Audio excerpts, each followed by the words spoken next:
नमस्कार. जिल्हा शिक्षण व प्रशिक्षण संस्था सांगली शिक्षक पात्रता परीक्षा ऑनलाईन मार्गदर्शन कार्यशाळेमध्ये तुम्हा सर्व प्रशिक्षणार्थींचं TET स्पर्धकांचं या ठिकाणी सहर्ष स्वागत.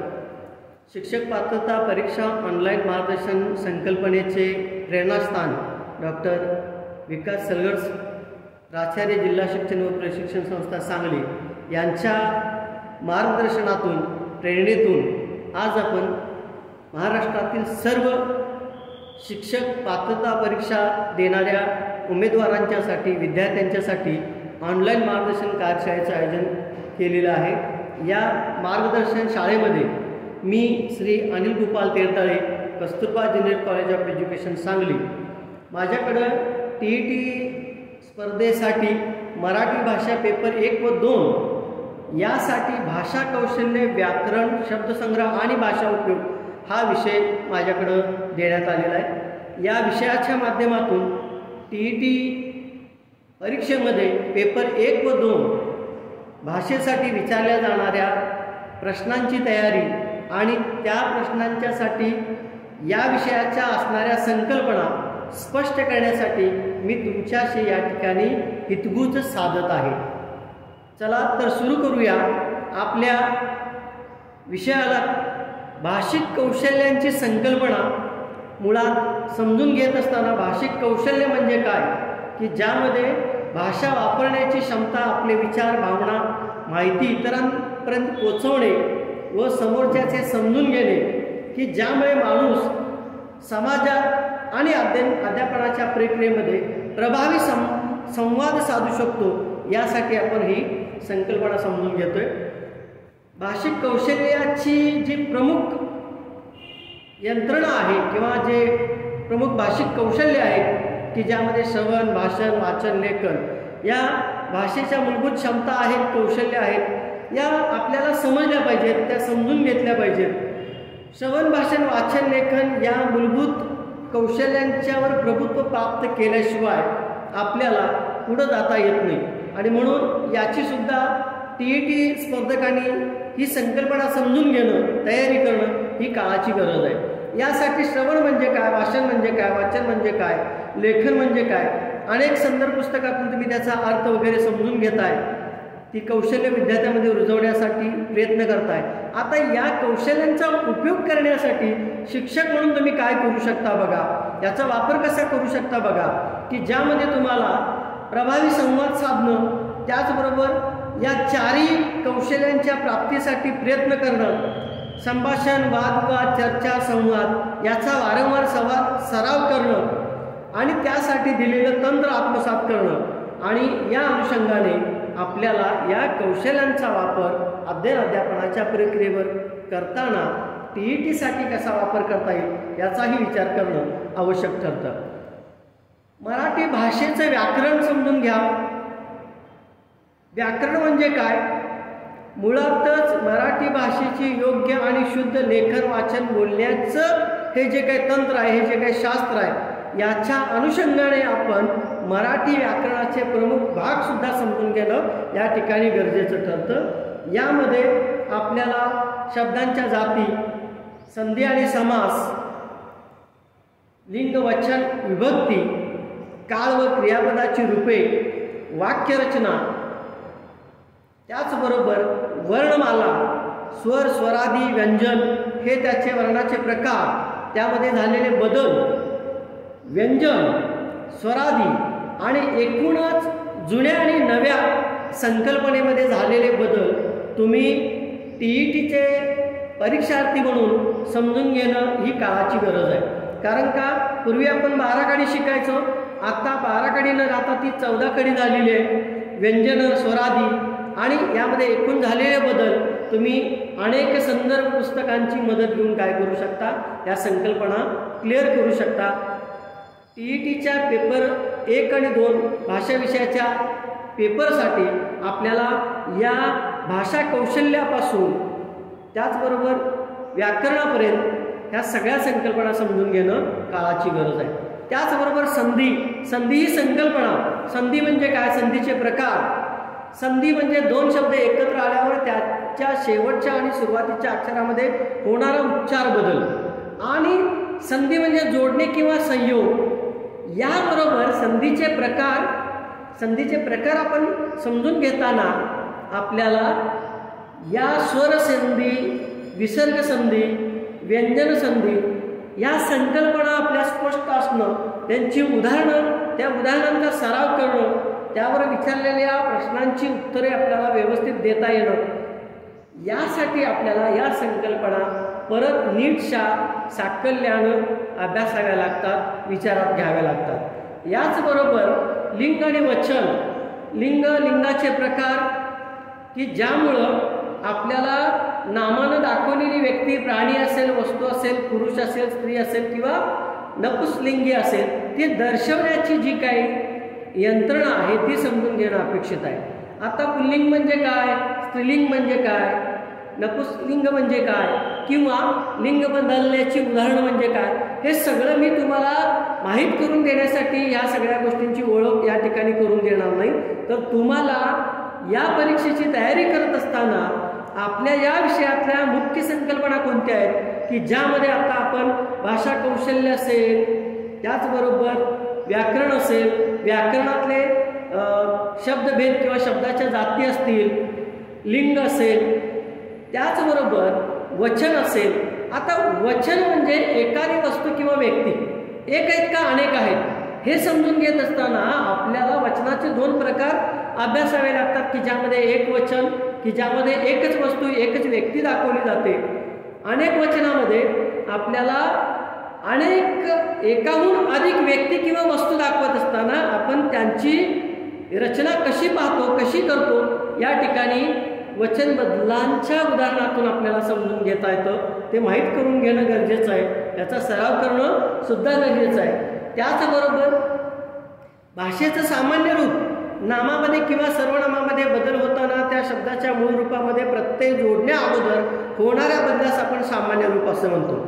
आता मुळातच अक्षराच्या अर्थपूर्ण समूहाला आपण शब्द म्हणतो. आता हे सगळं किंवा ह्या सगळ्या संकल्पना समजून घेत असताना सामान्य रूपाचे जे प्रकार आहेत की ज्यामध्ये निश्चित रूपाने आणि विशेष रूपाने आपण सामान्य रूप लक्षात घेत असताना त्यांची उदाहरणं आपल्याला माहीत असणं, त्याचा सराव आपल्याला करून घेणं, त्याचे शब्द आपल्याला माहीत असणं, ह्या सगळ्या गोष्टींची तयारी तुम्हाला करावी लागणार आहे. या सामान्य रूपाच्या प्रकारांची, त्या संकल्पनेची तयारी करत असताना ज्यावेळी तुम्ही विभक्तीकडे वळता त्या विभक्ती संकल्पनेचा आपल्याला विचार करावा लागतो की विभक्तीचे प्रकार एकूण 7 आहेत की ज्यामध्ये प्रथमा विभक्ती, द्वितीय विभक्ती, तृतीया विभक्ती आणि मग त्यामध्ये चतुर्थी, पंचमी, षष्टमी आणि सप्तमी. या विभक्तीमध्ये आपण काय दर्शवतो, कोणाला दर्शवतो, कुठे दर्शवतो, या सगळ्या गोष्टींचा विचार आपल्याला विभक्तीमध्ये करावा लागतो आणि त्याची तयारी करणं सुद्धा गरजेचं आहे. त्याचबरोबर शब्दभेद आणि शब्दांच्या जाती. शब्द म्हणजे अर्थ असलेला लहानात लहान घटक. प्रत्येक शब्द वाक्यात आपापली भूमिका बजावतो.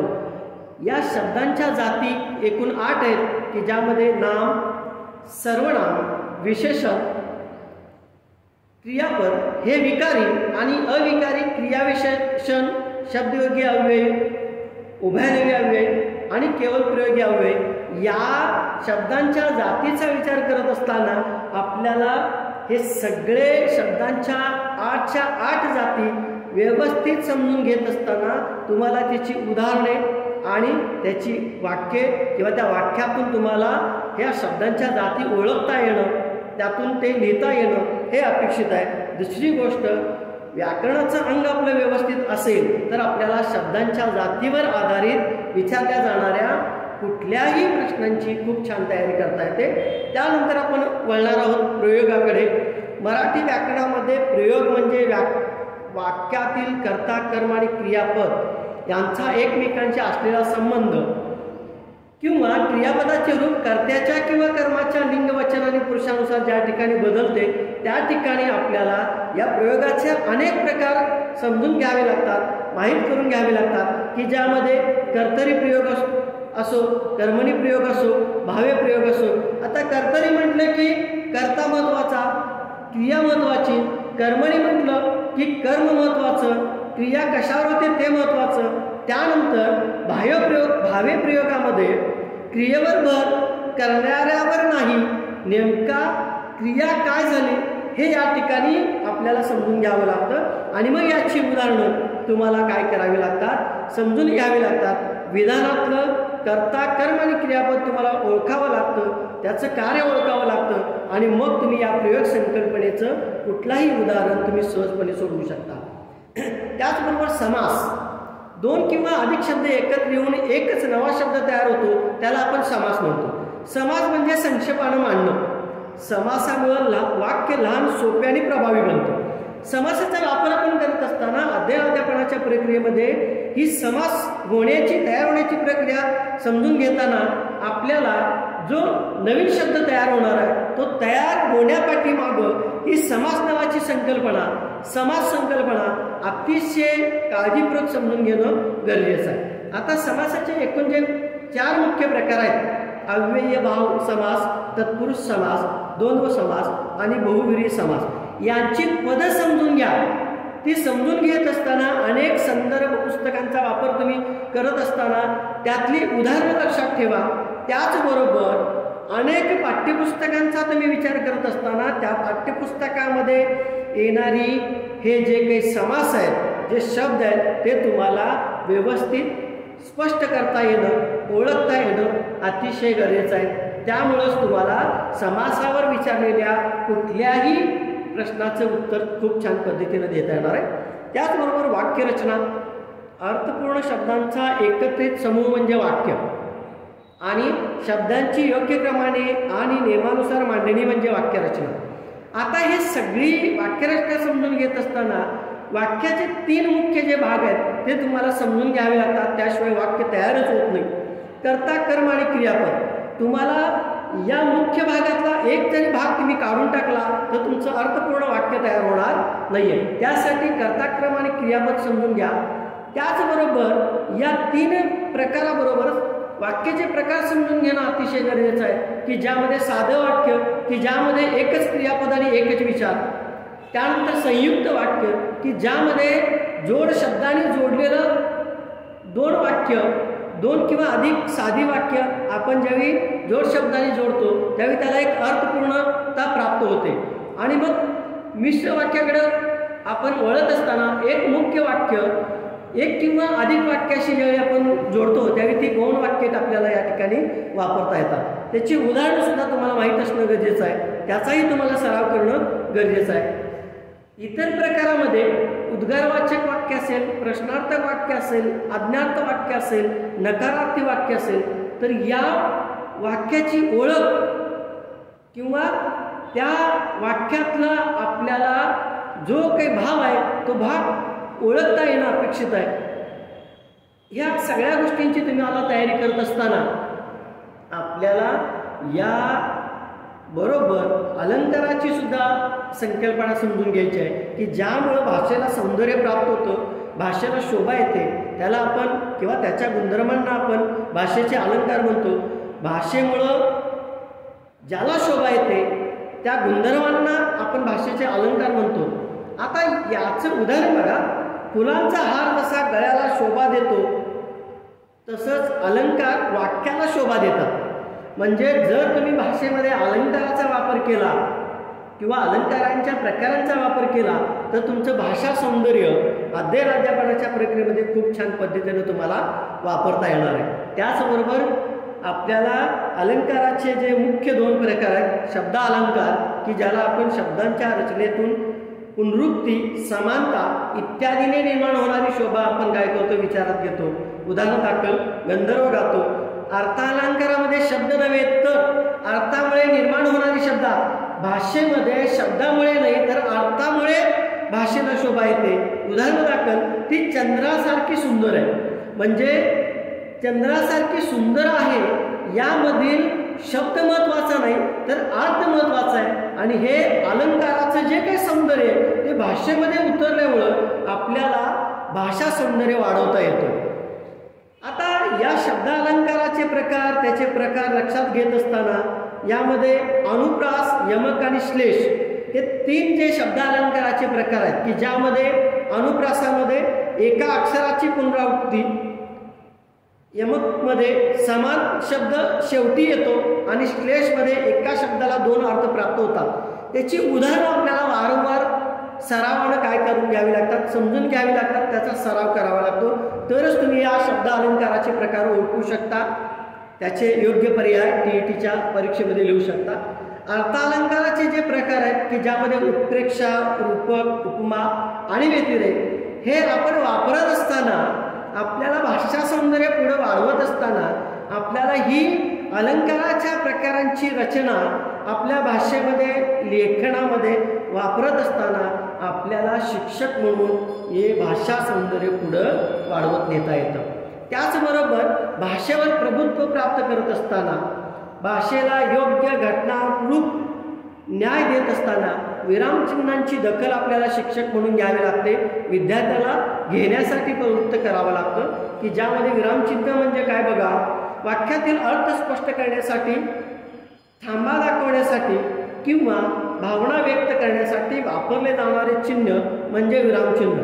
कल्पना करा की शिक्षकाने विरामचिन्ह जर वापरायची सोडून दिली किंवा लेखनामध्ये, भाषणामध्ये विरामचिन्हांची दखल न घेता आपण जर भाषा वापरायला सुरुवात केली तर अनेक भाषेचे अनर्थ आपल्याला अनुभवायला येतील आणि त्यातून भाषेचा विपर्यास होईल. आणि म्हणून विरामचिन्हांची योग्य दखल घेण्यासाठी तुम्हाला TETचा परीक्षार्थी म्हणून नव्हे तर एक शिक्षक म्हणून तुम्हाला या विरामचिन्हांची योग्य दखल घेण्यासाठी विरामचिन्हांचा तुम्हाला योग्य अभ्यास करावा लागेल, त्यांची ओळख करून घ्यावी लागेल. इवन तुम्हाला ती भाषेमध्ये व्यवस्थित वापरता सुद्धा आली पाहिजे. त्यासाठी आपण विरामचिन्हांची ओळख करून घेऊया. पूर्णविराम, स्वल्पविराम, प्रश्नचिन्ह, उद्गारवाचक चिन्ह, अर्धविराम, अपूर्णविराम, अवतरण चिन्ह आणि संयोग चिन्ह यातून आपण जे काही जोडतो, विरामचिन्ह उच्चारतो, लिखाणामध्ये वापरतो, त्यामध्ये विरामचिन्ह ही संकल्पना आपल्याला खूप छान पद्धतीने वापरता येते. त्याचा भाषेमध्ये सुद्धा वापर करता येतो. त्याचबरोबर समानार्थी शब्द बघा, उदाहरणादाखल मी तुम्हाला आता सूर्य, पृथ्वी, भूजल, चंद्र, वारा, अग्नी, राजा, शत्रू, मित्र आणि डोंगर उदाहरणादाखल हे समानार्थी हे शब्द घेतले. त्या शब्दाचे अनेक समानार्थी शब्द तुम्हाला माहीत असणं अपेक्षित आहे.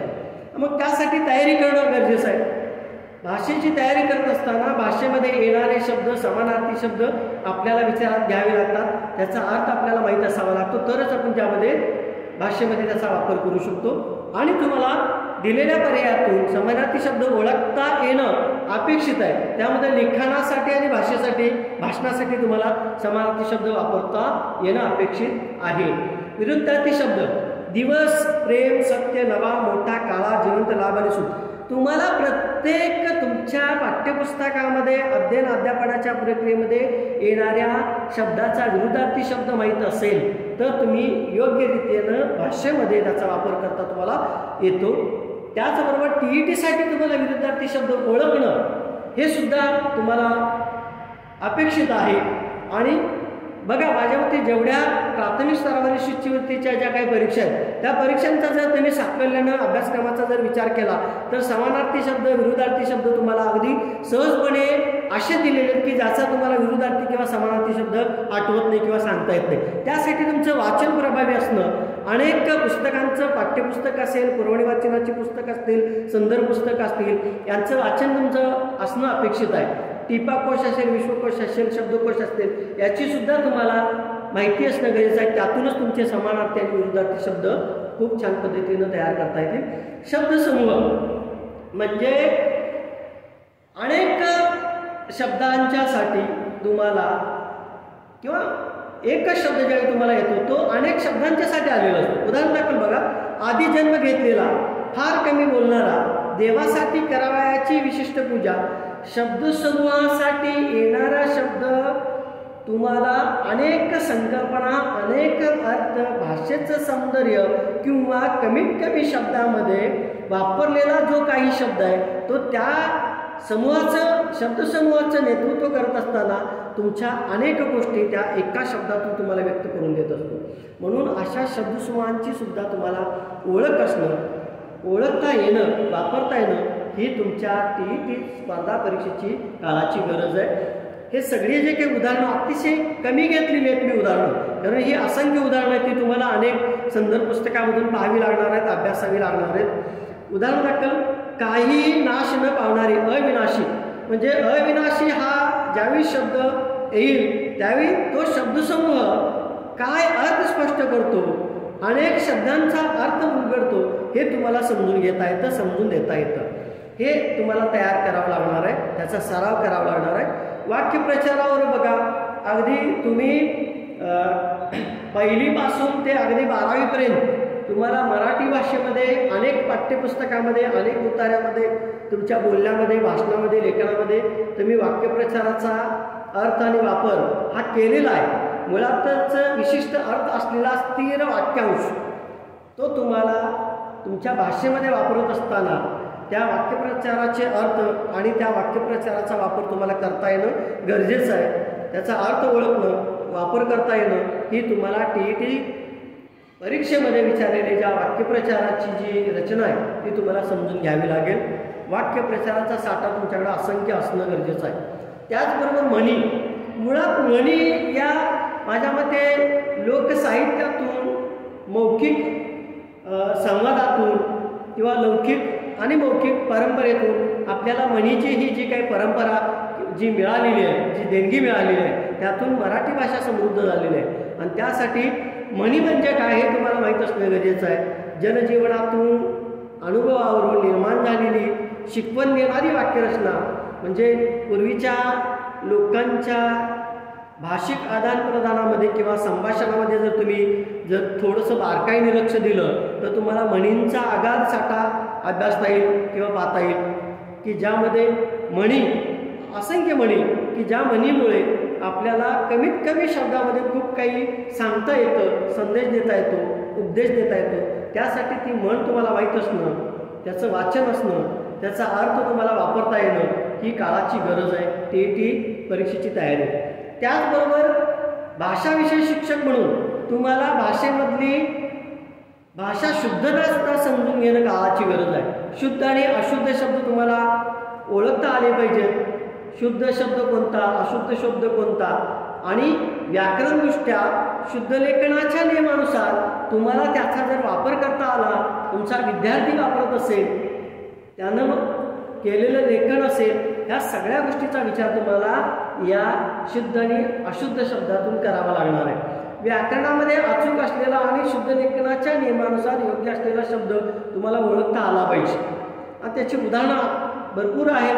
तुमच्या दैनंदिन लेखनामध्ये, भाषणामध्ये तुम्ही जे शब्द उच्चारताय, लिहिताय, त्याचे उच्चार आणि लेखन यामध्ये तुम्ही जो भाग ज्ञानात घेता त्यामध्ये तुम्हाला ही शुद्ध अशुद्ध शब्दांची रचना समजून घेणं गरजेचं आहे. ते तुम्हाला ओळखता आलं पाहिजे. त्यावरच तुमचं भाषा सौंदर्य वाढत जाणार आहे. अशी असंख्य उदाहरणं तुम्हाला तुमच्या पाठ्यपुस्तकामधून, तुमच्या वाचनामधून ओळखता येणं गरजेचं आहे. शुद्ध अशुद्ध लेखन तुमचं असणं गरजेचं आहे. त्याचनंतर आपण वळणार आहोत. आपण या सगळ्या व्याकरणाचा विचार करत असताना, म्हणींचा, वाक्यप्रचारांचा विचार करत असताना आपल्याला मराठी भाषा साहित्यामध्ये योगदान देणाऱ्या अनेक साहित्यिकांची ओळख असणं, त्यांची टोपणनाव आपल्याला माहीत असणं ही तुमच्या TET परीक्षेची तयारी म्हणून खूप गरजेचं आहेच. की ज्यामध्ये तुम्हाला मराठी भाषेच्या उगमापासून अगदी म्हणजे महानुभावी साहित्य असेल, की ज्यामध्ये चक्रधर स्वामी असतील, लीळाचरित्र असेल, महिमभट्ट असतील, ह्या इथून तुम्हाला सुरुवात करावी लागणार आहे. म्हणजे साहित्यिकांची टोपण नावं आणि त्यांचं साहित्य याची ओळख तुम्हाला करून घेणं गरजेचं आहे. त्याची तयारी तुम्हाला करावी लागणार आहे. जसं मराठी भाषेचे पाणिनी दादू पांडुरंग तरखडकर किंवा मराठी भाषेचे शिवाजी असंख्य वेळा TET परीक्षा असेल, मराठी शिक्षक भरती परीक्षा असेल किंवा शिक्षक पूर्व परीक्षा असेल, यामध्ये तुम्हाला या साहित्यिकांच्यावर टोपणनावांच्यावर आधारित अनेक प्रश्न विचारलेले आहेत आणि त्याची नीटची उत्तरं DLEDचा किंवा DEDचा किंवा DTEDचा शिक्षक म्हणून प्रशिक्षणार्थी म्हणून तुम्हाला चांगल्या पद्धतीनं देता आलेली नाही आहे किंवा ज्यांनी योग्य दिलेले त्यांचं खरोखर कौतुक. मात्र तुम्हाला मराठी भाषा साहित्यिक आणि त्यांची टोपणनावं याची तयारी आवर्जून करावी लागेल. आता हे आपण पाठ करू शकत नाही. एक भाषाविषयक शिक्षक म्हणून तुम्हाला या साहित्यिकांची ओळख असणं, त्यांची टोपणनावं माहीत असणं, त्यांचं साहित्य माहीत असणं ही काळाची गरज आहे. त्यांचे पूर्ण नाव तुम्हाला माहीत असणं गरजेचं आहे, त्यांचं टोपणनाव तुम्हाला माहीत असणं गरजेचं आहे. याची ओळख करून घ्या. त्याचबरोबर मराठी भाषा साहित्यामध्ये आणि साहित्यिकांची ओळख आणि परिचय करून घेत असताना त्या साहित्यिकांचं नाव, त्यांनी लिहिलेलं साहित्य, त्या साहित्याला मिळालेले पुरस्कार आणि या साहित्यिकांचं योगदान आपल्याला भाषा किंवा मराठी भाषेमध्ये कमी लेखून चालणार नाही. हे सगळे साहित्य प्रकार तुमच्या वाचनातून जाणं अपेक्षित आहे. कारण पाठ्यपुस्तकामध्ये गद्यपाठ असेल, पद्यपाठ असेल, वाचनपाठ असेल, लेखनपाठ असेल, या पाठीमागच्या साहित्य रचनेसाठी दिलेलं जे काही योगदान आहे या साहित्यिकांचं, त्या साहित्यिकांच्या मूळ साहित्यकृती, त्यांना मिळालेले पुरस्कार, मग ते ज्ञानपीठ पुरस्कार असू देत, अकादमीचे पुरस्कार असू देत, महाराष्ट्र शासनाचे पुरस्कार असू देत, या सगळ्या साहित्याची, साहित्यिकांची आणि त्यांना मिळालेल्या पुरस्कारांची माहिती तुम्ही करून घेणं या TET परीक्षेच्या माध्यमातून अपेक्षित आहे.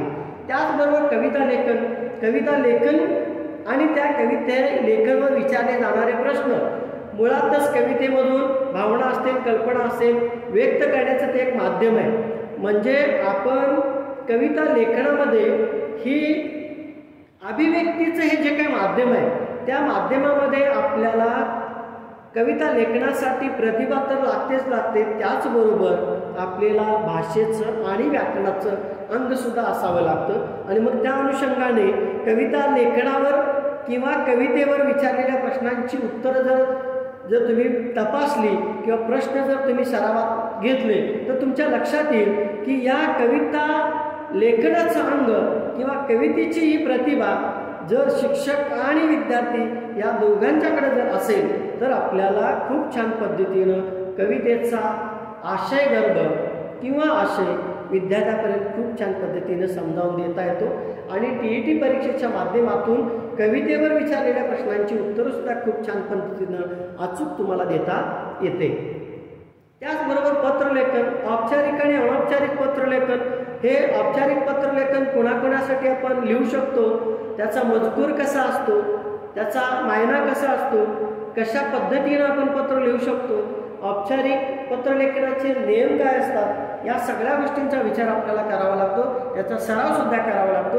अगदी इयत्ता 5वी पासून ते 12वी पर्यंत आपल्याला पत्रलेखनाचे अनेक नमुने दिलेले आहेत की ज्यामध्ये औपचारिक आणि अनौपचारिक पत्रलेखनाचा आपल्याला सराव करून घेतलेला आहे. त्याचबरोबर आपण शाळेमध्ये मुख्याध्यापकांना, प्राचार्यांना, कार्यालयीन किंवा शासकीय स्तरावर आपण लिहिलेली पत्र, त्या पत्रांचे नमुनेसुद्धा आपल्याला अभ्यासावे लागतात. त्याचा आपण सराव केलेला आहे, त्याचा आपण वापर केलेला आहे. त्याचबरोबर अनौपचारिक पत्रलेखनाच्या माध्यमातून तुमच्या जवळच्या नातेवाईकांशी असलेले तुमचं भावबंध तुम्हाला अनौपचारिक पत्रातून उलगडता येतं. आणि मग आपण दूर गेल्यानंतर त्या व्यक्तीबद्दलची आपली भावना अनौपचारिक पत्रातून आपण व्यक्त करतो, लिहितो आणि यामुळं आपल्याला आपल्या भावभावनांचं सुद्धा प्रकटीकरण करता येतं. आणि आपल्याला आपली मराठी भाषा, आपल्या मनातील खदखद, तक्रार किंवा सुखदुःख आपल्याला अनौपचारिक पत्रातून पुढे नेता येते. त्याचबरोबर आपल्याला कोणत्याही गोष्टीची अर्ज करायचा असेल, तक्रार करायची असेल, मागणी करायची असेल तर औपचारिक पत्रलेखन सुद्धा समजून घेणं गरजेचं आहे. TET परीक्षेमध्ये विचारल्या जाणाऱ्या या पत्रलेखनाच्या प्रश्नांचा जर विचार तुम्ही केला तर तुमच्या लक्षात येईल की पत्रलेखनाच्या प्रकारापासून की त्यामध्ये विचारला जाणारा मजकूर असेल, आशय असेल, त्याचा प्रारंभ असेल, मुख्य भाग असेल, शेवटी पत्राचा शेवट असेल, ह्या सगळ्या गोष्टींची तयारी तुम्हाला करून घ्यावी लागते. त्याचबरोबर आपल्याला सिद्धी, शब्दांची उत्पत्ती कशी झाली आणि या शब्दांची उत्पत्ती होत असताना, शब्द तयार होत असताना अनेक भाषातून आपल्या जे काही मराठी भाषेमध्ये आलेले शब्द आहेत की त्या शब्दसिद्धींचा आपल्याला या ठिकाणी विचार करायचा आहे की ज्यामध्ये तत्सम शब्द असतील, तद्भव शब्द असेल आणि देशी शब्द असतील, याचाही विचार तुम्हाला करावा लागणार आहे. आता तद्भव शब्द म्हणजे संस्कृतमधून मराठीत येताना त्यांच्या अनुरूपात काही बदल होतो, अशा शब्दांना आपण तद्भव शब्द म्हणतो. याची उदाहरणं सुद्धा दिलेली आहेत की ग्रहचं घरमरकट किंवा तानकंटक, घासागणी, आग पडणं, असे अनेक तद्भव शब्द संस्कृतमधून आपल्यामध्ये आलेले आहेत. त्याची माहिती करून घेणं आपल्याला गरजेचं आहे. त्याचबरोबर परकीय भाषेतून आणि परभाषीय शब्दातून आपल्यामध्ये जे आलेले शब्द आहेत त्यांना परभाषीय आपण शब्द ज्यावेळी म्हणतो त्यामध्ये कानडी शब्द आहेत, गुजराती शब्द आहेत, इंग्रजी शब्द आहेत, हिंदी शब्द आहेत, पोर्तुगीज शब्द आहेत. म्हणजे मराठी भाषेमध्ये फक्त देशी भाषेवरच, शब्दावरच आधारित आपलं भाषा सौंदर्य वाढलेलं आहे असं नाही, तर अनेक राज्यातून आलेल्या भाषिक संप्रेषणातून त्या भाषेची भर आपल्या भाषेमध्ये पडत असताना आपली मराठी भाषा समृद्ध होताना दिसून येते. तर हे सर्व शब्द तुम्हाला ओळखता येणं, ते भाषेमध्ये वापरता येणं ही तुमच्या TET परीक्षेची तयारी नसून तुमचं भाषावरचं प्रभुत्व, भाषा प्रभुत्व तुम्हाला काय करायचं असतं, पुढं न्यायचं असतं. बघा, मराठी व्याकरणामध्ये शब्दशक्ती म्हणजे शब्दाचा अर्थ व्यक्त करण्याची जी क्षमता आहे, ती क्षमता जर तुम्हाला या TET परीक्षेचा परीक्षार्थी म्हणून नव्हे तर तुम्हाला मराठी भाषेमध्ये बघा वाच्यार्थ, लक्षार्थ आणि व्यंग्यार्थ, ज्याला अभिधा, अभिधा आणि लक्षण आणि व्यंजन आपण म्हणतो. अभिध्यामध्ये, लक्षणेमध्ये, व्यंजनेमध्ये आपल्याला या शब्दांचा मुख्य अर्थ व्यक्त करणारी ही जी काही क्षमता आहे ती समजून घेणं अतिशय गरजेचं आहे. उदाहरण वाच्यार्थमध्ये बघा, साप मारायला हवा, साप मारायला हवा, हा या ठिकाणी जो काही शब्द तुम्हाला, हे जे वाक्य तुम्हाला दिलेलं आहे, या वाक्यात बघा साप हा शब्द सरळ अर्थानं आलेला आहे. आता तोच आपण दैनंदिन जीवनामध्ये साप ठेचला पाहिजे असं म्हणतो. मुळातच आपण पर्यावरणवादी माणसं ज्यावेळी अशी वाक्य वापरतो त्यावेळी मुलांच्या मध्ये आपल्याला भाषेच्या या शब्दशक्तीच्या माध्यमातून नकारात्मक सुद्धा विचार येण्याची शक्यता असते. त्यामुळं आपण वाच्यार्थ, लक्षार्थ आणि व्यंग्यार्थ हा ध्यानात घेऊनच आपल्याला ही शब्दशक्ती वापरणं काळाची गरज आहे किंवा तुमच्या या TET परीक्षेची तयारी सुद्धा या अनुषंगाने तुम्हाला करता यावी लागणार आहे.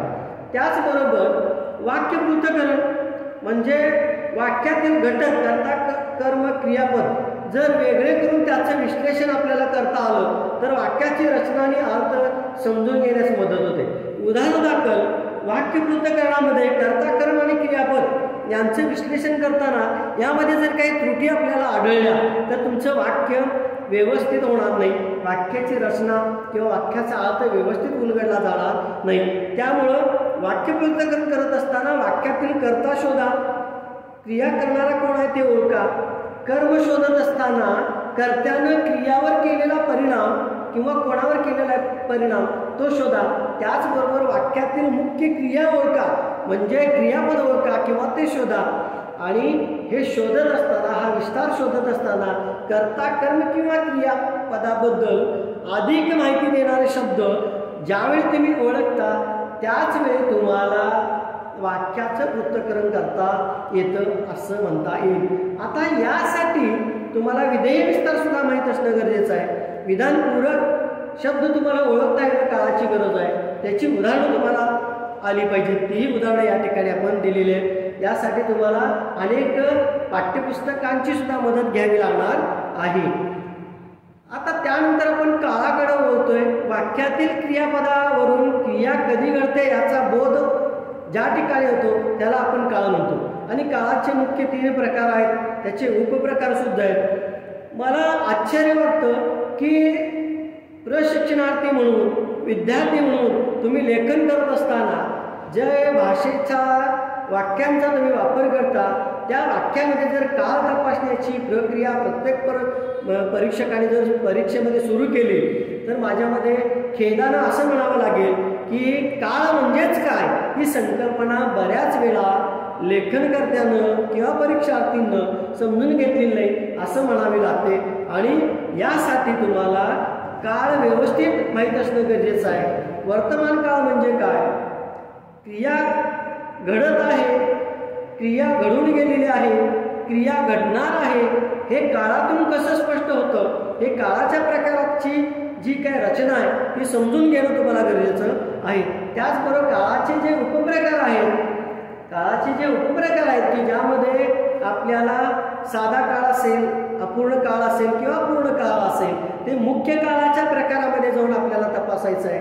म्हणून व्याकरणाचं अंग जर आपलं जर व्यवस्थित असेल, त्यावर आपलं जर प्रभुत्व असेल तर TET परीक्षेमध्ये आपल्याला विचारले जाणारे कुठलेही प्रश्न सहजपणे देता येतात।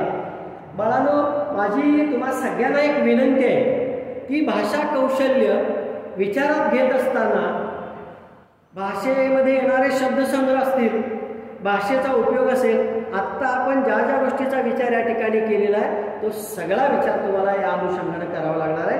आणि त्यासाठी तुम्हाला जास्तीत जास्त प्रमाणात या विषयाची तयारी करण्यासाठी मी तुम्हाला 2 संदर्भ पुस्तकं सुचवणार आहे। मराठी सुगम व्याकरण मोरा वाळिंबे हे संदर्भ पुस्तक आवर्जून बाळांनो तुम्ही वापरा। तुम्हाला TETवर विचारल्या जाणाऱ्या व्याकरणावर आधारित कुठल्याही संकल्पनेची सहजपणे उकल तुम्हाला त्यामध्ये करता येईल। त्याचबरोबर स्पर्धा परीक्षेची तयारी करणारी जी मुलं आहेत ती वारंवार बाळासाहेब शिंदेंचं जे व्याकरणाची जी काही पुस्तकं आहेत, जी संदर्भ पुस्तकं आहेत, तीही पुस्तकं तुम्ही अभ्यासा। TETसाठी आत्तापर्यंत येऊन गेलेल्या व्याकरणावर आधारित, भाषेवर आधारित प्रश्नांची सुद्धा थोडीशी रचना समजून घ्या, सराव त्यांचा करा आणि ह्या सगळ्या माध्यमातून तयारीतून तुम्हाला TET परीक्षेसाठी माझ्याकडून तुम्हाला खूप खूप हार्दिक शुभेच्छा। जिल्हा शिक्षण प्रशिक्षण संस्थेच्या माध्यमातून तुम्हाला या भाषा कौशल्य, शब्दसंग्रह आणि भाषेचा उपयोग या अनुषंगाने तुमच्याशी हितगुज साधता आलं आणि अगदी कमी वेळेमध्ये तुम्हाला ही संकल्पना समजावून देता आली असं मी म्हणणार नाही। मात्र तुम्हाला ही संकल्पना समजून घेण्यासाठी तुम्हाला आणखीन काय प्रयत्न करावे लागणार आहेत या संदर्भात तुमच्याशी हितगुज साधता आलं हे माझ्यासाठी खूप अभिमानाची गोष्ट आहे। या ठिकाणी तुम्हा सर्वांचं मनपूर्वक आभार आणि खूप खूप हार्दिक शुभेच्छा। धन्यवाद।